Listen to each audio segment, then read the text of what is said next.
우리 지역의 이슈 콕 짚어봅니다. 헬로 이슈 토크. 지역의 이슈를 심층 분석해 전문가와 함께 해결 방안을 고민해보는 시간, 헬로 이슈 토크의 심준입니다. 함께 말씀 나눠주실 두 분 나오셨습니다. 먼저 유진상 창원대 건축학부 교수님 나오셨습니다. 반갑습니다. 네, 반갑습니다. 예, 문희란 변호사님 자리하셨습니다. 네, 반갑습니다. 네.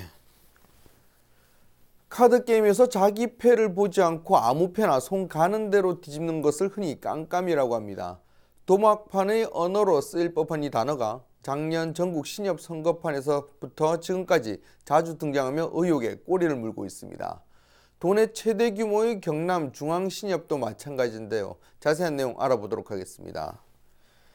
지난해 1월 경남에서 가장 큰 신협의 이사장 선거가 있었습니다. 그 당시에도 상당히 잡음도 많고 의혹도 많았는데 당시 아직 해결도 되지 않은 채 이번에는 선거 당시 현 이사장과 측근에 의해 일부 조합원의 출자금 대납이 이루어졌다고 해서 파문이 일고 있습니다. 이쯤 되면 까도 계속 나오는 의혹의 화수분인데 아니 땡 굴뚝에 연기가 나오느냐라는 반응까지 있습니다. 네. 변호사님. 그 신협의 임원 선거 관련해서 그동안 상당히 많은 잡음이 있었습니다. 네. 신협 임원 선거는 내부 선관위 구성으로 진행되고 있는데요. 네. 즉 선거 전문 외부기관인 그 선거관리위원회 이탁을 하지 않고 있다는 겁니다. 신협과 비슷한 포지션인 그 농축협, 수협, 산립조합 같은 경우에는 선거관리위원회에 기탁을 하고 있기 때문에 선거 관련된 네. 잡음이 상대적으로 적은 편입니다. 네.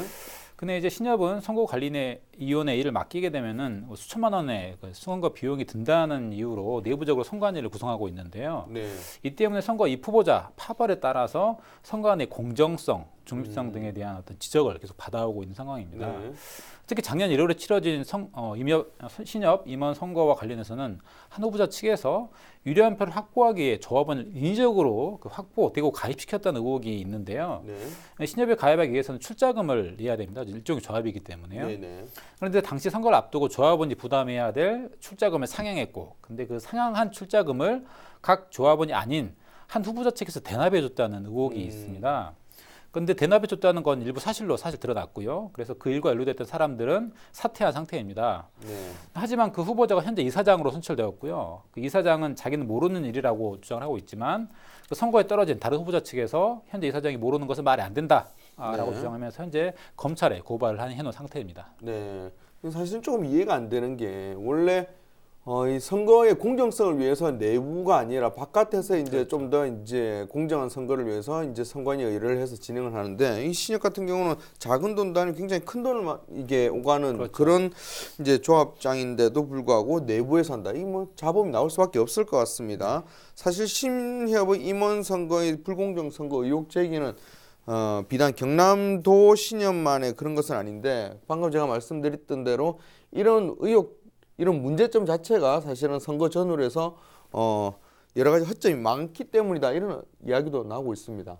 예, 신협이 그 네. 서민들의 어떤 그 금융 문제, 네. 소위 말해서 가장 손쉬운 고리채 같은 네. 것들을 해결해주기 위해서 이제 탄생한 조직인데 신협이 자발적으로 이제 생성된 조직이고 일종의 금융협동조합인데 전 세계적인 조직이에요. 굉장히 큰 네. 조직인데.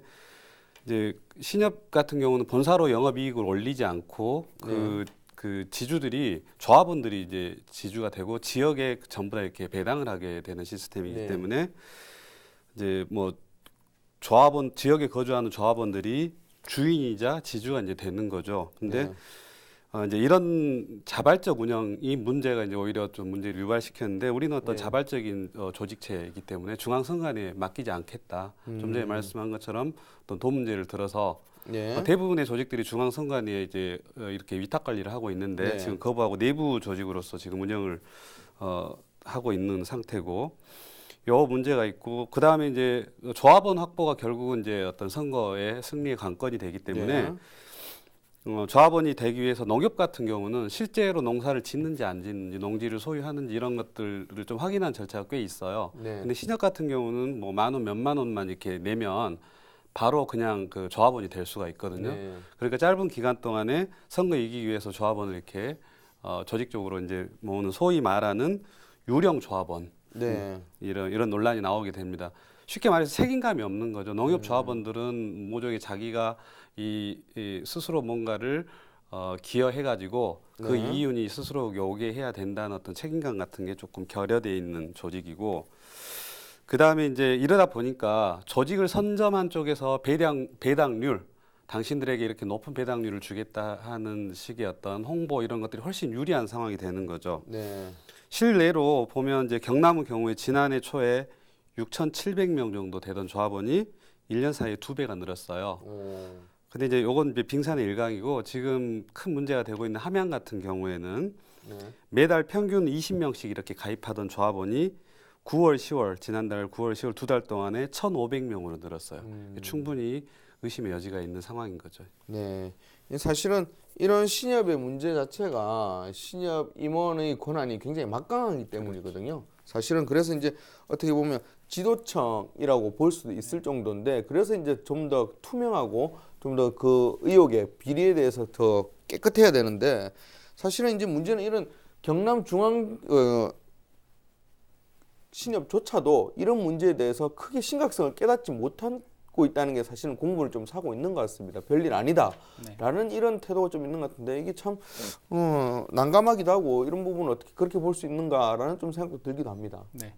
그 경남중앙신협 관계자는 그 신협중앙의 조사 결과 현재 이사장 관여되지 않는 것으로 나타났다고 밝혔습니다만은 네. 신협중앙에는 관리 소홀 등의 징계 여부를 심의 중이라고 하고 있습니다. 네. 근데 무엇보다 방금 말씀하신 것처럼 문제인 것은 신협이 아니라는 대응인데요. 네. 매년 신협 임원 선거는 전국 곳곳에서 선거 때 투표용 조합원 늘리기 논란을 빚고 있습니다. 네. 비단 경남만이 아니고요. 그 임원 후보자들이 선거를 위해 일종의 유료형 조합을 확보하는 것으로 사실상 돈을 주고 표를 사는 것이나 사실 매한가지거든요. 네. 그런데도 신협은 이번 건과 관련해 잘못된 것은 맞지만 우리도 이런 결과가 나올 걸 몰랐다, 황당하다, 뭐 예측 불가능하다, 이런 식의 반응을 하고 있다는 겁니다. 하지만 계속 반복되는 조합원 늘리기 논란에서 신협 스스로 예측 불가능한 일이었다라고 피해가는 것은 앞으로도 또 같은 일이 반복되어도 뭐 어쩔 수 없다라는 책임 회피성 발언일 수밖에 없거든요.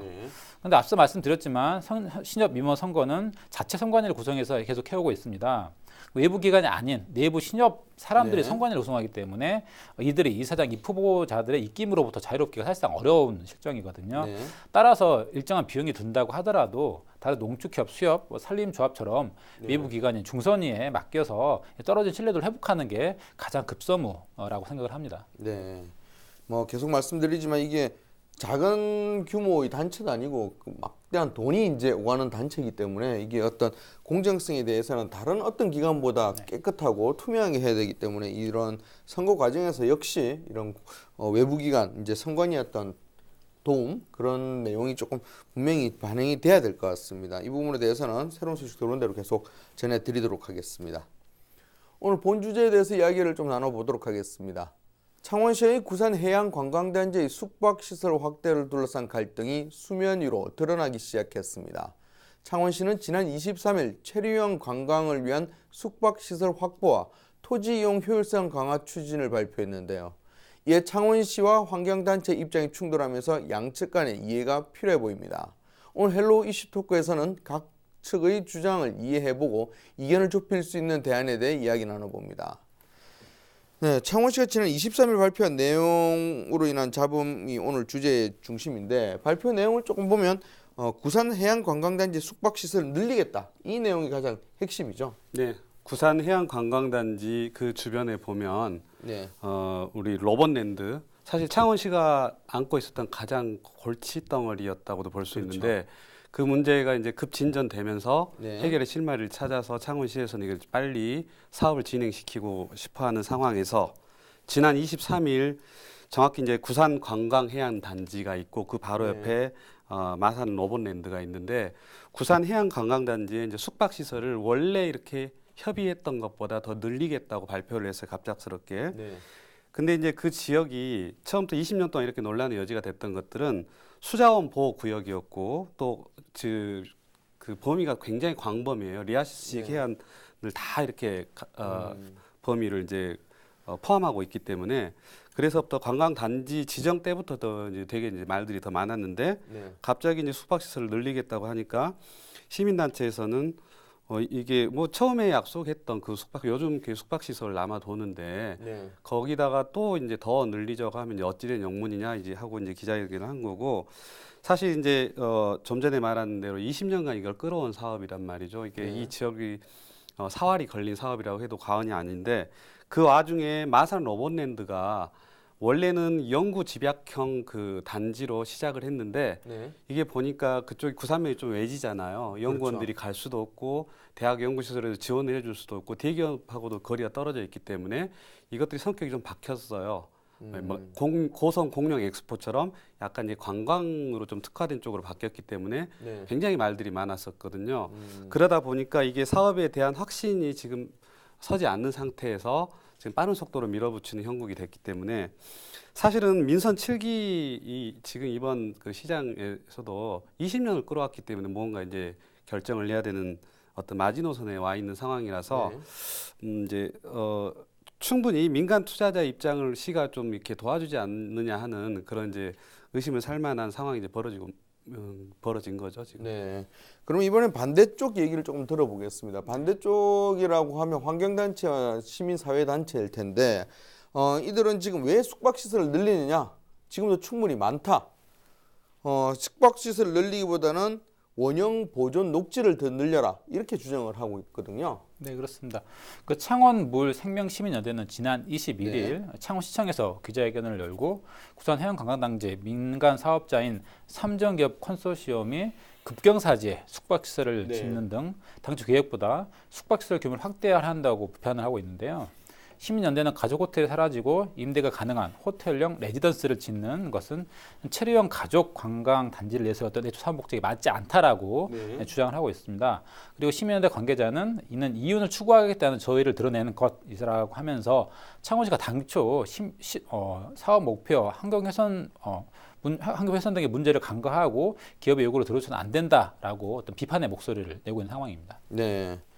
뭐 서로 양쪽의 견해를 조금 이제 살짝 들어보긴 했는데 조금 더 좀 깊이 한번 얘기를 해봐야 될 것 같습니다. 창원시가 이제 숙박시설을 늘리겠다고 했던 거는 기존의 민간 사업자의 수익성이 악화될 거다. 그래서 이런 부분을 어느 정도는 감안해야 된다. 이런 입장인 것 같고요. 시민사회단체 같은 경우는 어쨌든 이거는 이익을 더 늘리라는 꼼수다. 이렇게 지금 보고 있거든요. 이런 부분이 서로 부딪히는 것 같은데 어느 쪽에 조금 힘을 둘 다 조금 일리는 있는 것 같습니다. 그래서 어느 쪽에 조금 무게를 두고 볼 수 있을까요? 우선 그 사업지를 보면 4개 지구로 나눠져 있는데 사업지가 뭘로 구성되어 있는지 좀 살펴봐야 되는데 기업 연수지구, 그 다음에 건강 휴양 숙박지구, 그 다음에 모험 체험지구 아이들 뭐 좋아하는, 그 다음에 골프 레저지구 이렇게 4개로 형성이 되어 있는데 그 각각의 지구마다 거기에 맞는 적당량의 숙박시설들이 조금씩 조금씩 들어가 있고 그걸 다 합하면 507개 정도가 돼요. 507개로 창원시 의회에서 의회 보고를 거쳐서 이건 이 정도는 무리가 없겠다 하고 실시 그 협약을 체결을 했어요. 체결을 했고 또 이제 그 보고할 때 이 기업의 실행 능력이나 신용도 부채 비율에 대해서는 조금 뭐 문제가 있지만 사업 계획 전반에 대해서는 뭐 쟁점이 특별히 없었다. 이렇게 이제 해서 창원시에서는 그걸 진행을 했는데 얼마 이제 좀 전에 그 민간 사업자가 그 1년 반 거의 2년 동안 이렇게 사업을 끌면서 그 2년 안에 토지 보상 금액이 협약 당시보다 400억이 늘었다. 그렇기 때문에 그 400억을 보존할 수 있는 조치를 해달라. 그렇지 않으면 이 사업이 좀 진행하기 힘들 것 같다. 이렇게 하니까 창원시 입장에서 20년 동안 지지부진했는데 또 늘어질 우려가 있잖아요. 그래서 이것들을 이제 긍정적으로 수용을 하려는 제스처를 취한 거죠. 그러니까 이제 근데 이제 사실 뭐 충분히 창원시 입장은 이해가 됩니다만 그 시민단체가 불만을 제기하는 것은 너무 당연해요. 왜냐하면 그 사업비를 구성을 보면 약 333억 원 정도가 공공의 돈이에요. 국비, 시비, 도비가 합쳐져 333억 원으로 기반 시설을 깔아줍니다. 도로나 설비를 깔아주고 그 위에 민간 투자가 388억 원, 아니 3,888억 원, 그러니까 10배가 넘는 금액의 민간 투자가 이제 들어오는데 그 정도가 들어가면 사실 구성비로 보면 10대 1이 안 되잖아요. 뭐 그거 가지고 우리가 뭐 시민이 주장할 수 있느냐 싶은데 333억이란 돈의 기간시설 투자는 굉장한 돈입니다. 그래서 시민단체에서는 이 정도를 우리가 기반시설을 깔아주는데 충분히 우리가 그 비록 그 아까 몇 실이 115석의 숙소가 늘어는 것에 불과하지만 여기에 대해서 충분히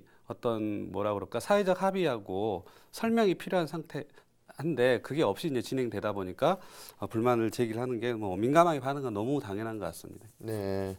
시민단체하고 환경단체는 뭐 이만큼 우리가 해줬으면 그렇죠. 그다음에 수익성 나는 부분에 대해서까지 우리가 책임질 필요는 없다. 뭐 그렇죠. 조금 는다 하더라도 그 부분에서는 수익성 위해서 조금 더 늘어나는 부분에서는 사회적 합의가 필요하다 이런 부분인데 단순히 이런 부분에 대해서 그냥 자연을 보호하자 그냥 그걸로 자연을 보호하기 위해서 이렇게 숙박시설 늘리면 안 된다 이런 내용은 아닌 것 같더라고요. 우선은 근거 자료가 경사도 이 부분 때문에 숙박시설 하는 부분 들어서는 부분 늘리는 부분을 반대를 하고 있더라고요. 이 부분은 좀 위험성이 큽니까? 어떻습니까? 그게 이제 뭐냐면 우리가 개발 행위를 득할 때는 제일 중요시 여기는 게 경사도예요. 그러니까 경사도 일정 이상, 그러니까 예를 들면 이 지역 같은 경우는 경사도가 25도 이상인 부분이 전체 면적의 40%가 초과되면 안 돼요. 네. 그러면 경사가 너무 급해서 나중에 산사태가 일어날 수도 있고 다른 여러 가지 환경 파괴 문제가 있기 때문에 그 네. 법으로 정해져 있단 말이죠. 중요한 건 그 경사도를 평가하는 기관이 사실 국토지리정보원의 수리지형도라는 게 있어요. 가장 정확한 거고 공신력을 가진 건데 네. 그 국토지리정보원 걸 이용하지 않고 왜 민간 업체에서 측량한 걸 가지고 근데 이제 민간 업체에서 측량했다고 그래서 그게 다 이제 잘못된 자료는 아니고 민간 업체에서 측량한 것을 정부 기관의 권한을 위탁받아서 했기 때문에 네. 사업주 쪽에서는 우리 아무 문제가 없다, 합법적으로 했다. 네. 근데 여기서 사실은 어떤 동일한 자료를 가지고 자기한테 유리하게 해석할 여지가 충분히 있는 거죠. 그래서 그렇죠. 시민단체에서 봤더니 좀 수상한데 너무 많이 지금 경사도가 굉장히 많은데 네. 자기한테 유리한 쪽으로 해석하지 않았냐 이런 것들은 이제 문제를 제기를 했는데 실제로 최근에 봉합유원진에 예식장을 하나 지었는데 거기서 좀 전에 말한 그 경사도 25도 이상인 부분에 대해서 40% 이상 그 조항을 기준을 초과한 것 같다. 그래서 네. 조사를 해봤더니 실제 초과를 했어요. 그래서 네. 지금 법적으로 문제가 됐고 또 제가 이제 이 비슷한 경험을 한 적이 있는데 예전에 우리 39사단 부지를 처음에 첫 삽을 뜰 때 그게 한 14년 전인데 네. 그때도 똑같이 경사도 조사를 했는데 그 민자 개발을 하면서 자기들이 30% 전체 공원 면적의 30% 정도를 시민들이 쓸 수 있는 공원으로 주겠다 이렇게 했는데 나중에 이제 분석을 해보니까 그 30%의 상당수가 뭐 20도 이상 시민들 생활체육공원으로 쓸 수 없는 그런 공원이어가지고 저희가 그걸 발견해서 문제가 됐던 적이 있어요. 그러니까 자세한 내용을 이야기하지 않고 자기가 유리한 쪽으로 발표를 하거나 문헌을 해석하다 보면 충분히 그렇게 어떤 좀 조작이랄까 어떤 이런 게 가능하고 시티7 허가할 때도 투시도를 이렇게 이제 시민한테 봤는데 투시도 그 시티7 건물 사이사이로 뒤에 있는 그 대상공원 산지가 보였단 말이죠. 보였는데 나중에 보니까 그 투시도를 새 장비를 조작해서 실제로 지금 보면 뒤에 산 안 보이거든요. 네. 이런 문제도 있었습니다. 그래서 충분히 논란의 소지가 있는 상황인 거죠 지금. 네, 시민사회단체들이 충분히 이게 보고 조금은 이게 이상하다. 왜냐하면 그 공신력을 충분히 가질 수 있는 그게 이런 그렇죠. 기준들이 있음에도 불구하고 어제 외부기관 민간업체들을 해 부분이기 때문에 충분히 의혹은 제기할 수 있을 것 같은데. 합리적 의심이 가능한 상황인 거죠. 네. 변호사님 이렇게 시민단체들이 그 숙박시설 확대하면 안 된다라는 근거로 제시한 여러 가지 내용들이 창원시를 설득할 논리적 효력이 있을까요? 창원 그 물생명시민연대는 아까 교수님께서 말씀하셨던 것처럼 그 오션뷰 빌리지 호텔 에디어스 예전 부지를 이렇게 하는 곳이 녹지 자연 연도 등급 7등급으로 지정이 되어 있고 경사도가 20도 이상인 곳이 55% 차지하고 있다 하기 때문에 좀 문제가 있다라는 지적이고요. 또한 시민연대는 협의서 초안에는 경사도가 20도 이상, 녹지 자연도 등급 7등급 이상인 지역은 시설물 배치 계획을 축소 조정하라고 명시하고 있으며 창원시 도시계획조례 22조 개발 행위 허가 기준에는 21도 이상의 경사지에 대해서는 창원시 도시계획 위원회 자문을 거쳐가지고 허가할 수 있다라고 이렇게 설명하고 있어요. 이에 대해서 창원시 관계자는 공모 지침 변경은 가능하고 변경 계약안이 들어오면 검토할 것이다라고 밝혔습니다. 그리고 또한 경사도는 전체 평균을 해서 가능 여부를 판단하는데 그곳은 현재 그 구산면 같은 경우에는 25도 이상인 곳이 40% 이하인 23%에 해당하다. 따라서 산지법상 조치가 안 된다라고 하고 있습니다. 따라 시민단체의 주장도 논리적으로 타당한 부분이 있는데 하지만 이제 경사도가 25도 이상인 부분의 분포도가 40%를 넘지 않기 때문에 어쨌든 그 봉합 유원지랑은 좀 다른 상황이 있거든요. 물론 이제 감정 기관의 어떤 신뢰성은 따로 차치한다 하더라도요.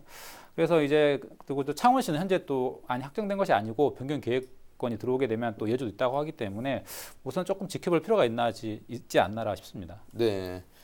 이렇게 뭐 경사도 문제나 이런 부분에 대해서는 조금 얘기를 했는데 어쨌든 창원시에서는 지금 그쪽 민간 사업자 쪽에 좀 기울은 것 같습니다. 그 내용 중에 가장 핵심이 바로 아까 얘기했던 대로 부실해진 사업성에 있습니다. 지금 우선은 아직 진행 중인 토지 보상금 자체가 협약 당시보다 지금 400억 이상 늘어났다고 하더라고요. 이렇게 부담이 더 커지니까 이런 사업성에 대해서 떨어질 수밖에 없다라는 판단이 있고 그래서 창원시는 민간 사업자 이야기를 좀 더 무게를 두고 진행을 하는 것 같습니다. 하지만 이런 창원시의 어떤 민간 어떻게 보면 봐주기라고 할 수도 있을 것 같은데 이런 부분 더 진행이 되지 않아야 되지 않나 하는 의혹 이야기들도 계속 나오고 있는 것 같습니다. 그래서 여기서 지금 봐주기 논란 없으려면 제일 좋은 게 협약은 이미 된 상태고 협약 보완 장치가 필요한데 그 보완 장치를 살펴보면 지금 구산해양관광단지 조성 사업은 현재 토지 보상 절차가 진행 중입니다. 이 토지 보상 절차가 다 끝나면 이 소유권이 이 사업체로 이전, 일반인들이 가지고 있던 땅 소유권이 사업체로 이전된 다 그 완료된 날로부터 5년 내에 준공, 착공이 아니라 준공하도록 이 창원시하고 협약서에 명시가 돼 있어. 5년이 굉장히 짧은 시간이거든요. 그렇기 때문에 이제 민간 사업자가 방치할 수 없는 장치를 마련은 해 놓은 상태입니다.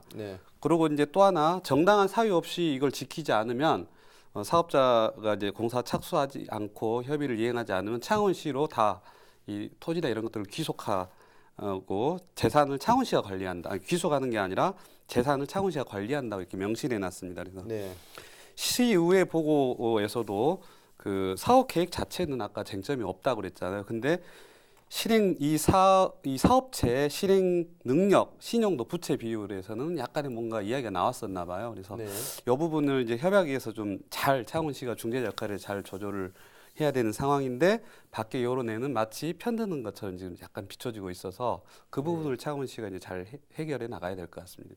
네. 현재 시민사회단체는 이런 구산해양관광단지 내에 이제 숙박시설 말고 원형 녹지를 더 확대하라고 주장을 하고 있습니다. 아무래도 환경적인 요인 때문이겠죠? 네, 그렇습니다. 그 숙박시설의 면적을 줄이고 원형 보존 녹지를 확대하라는 시민단체 주장은 지금 말씀하신 것처럼 환경적인 요인, 즉 자연 경관과 생태 개선을 방지하려고 하는 것입니다. 그리고 2013년 환경영향평가 때는 법정 보호정이 나오지 않았지만 2018년 환경영향평가에는 갯개와 기수괄 고동 같은 법정 보호정이 발견이 되었거든요. 따라서 일정한 면적의 원형 녹지가 보존되지 않는다면 이러한 법정 보호정이 사라질 수 있다라는 우려인 거죠. 이에 대해 창원시는 이번 조성계획 변경안에 원형 녹지 면적이 오히려 사업 공모시보다 늘었다라고 밝혔는데요. 기존보다 65,736제곱미터가 증가한 105만 제곱미터가 원형 녹지가 된 셈입니다. 자연 경관과 생태계 보호도 매우 중요한 만큼 어찌됐든 원안보다 녹지 면적이 늘어난 것은 다행이라고 생각합니다. 네. 지하철을 견제하고 감시하는 일은 지역민의 당연한 권리이자 책임입니다. 하지만 두 의견이 격렬해져서 해결점 찾지 못한다면 발전이 아닌 퇴보하는 지름길임을 알아야 합니다. 구산해양관광단지의 방향, 다툼이 아닌 이해로 나아가며 창원시의 발전의 주춧돌이 되길 바랍니다. 오늘 헬로 이슈 토크는 여기까지입니다. 함께 해주신 두 분 고맙습니다.